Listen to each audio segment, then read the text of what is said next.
જે street vendors છે તેમના હાઇજીનનું રેટિંગ જાહેર જનતા કરી શકે અને એના આધારે કોર્પોરેશન દ્વારા કાર્યવાહી થઈ શકે તે માટે QR કોડ લગાવવાની સિસ્ટમ ચાલુ કરવામાં આવી છે, જેમાં સ્પેસિફિકલી વેન્ડર્સનું રજિસ્ટ્રેશન કરવામાં આવે છે.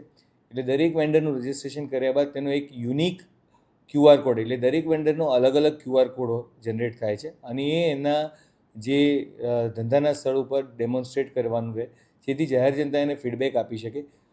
અત્યાર સુધીમાં 3500થી વધુ સ્ટ્રીટ વેન્ડર્સમાં QR કોડ લગાવવાની કાર્યવાહી પૂર્ણ કરવામાં આવેલી છે અને આ કાર્યવાહી જે સતત ચાલુ રાખી તમામ સ્ટ્રીટ વેન્ડર્સને આવરી લેવાય તે આગામી સમયમાં પૂર્ણ કરવામાં આવશે. હાલમાં પ્રારંભિક તબક્કે સ્ટ્રીટ વેન્ડર્સને તમામને આવરી લેવામાં આવશે અને એના બાદ આગામી કયા કયા યુનિટોને આવરવામાં આવશે તે નિયત કરવામાં આવશે. QR કોડમાં મુખ્યત્વે 3 સવાલોનો સમાવેશ કરવામાં આવ્યો છે કે જે તે વેન્ડર્સ દ્વારા પર્સનલ હાઇજીન રાખવામાં આવે છે કે કેમ, પછી જે ખોરાક એ લોકો દ્વારા પીરસવામાં આવે છે એની ગુણવત્તા, અને જે તે લારી કે યુનિટ છે એની આસપાસ ડસ્ટબિન અને સફાઈ રાખવામાં આવે છે કે કેમ.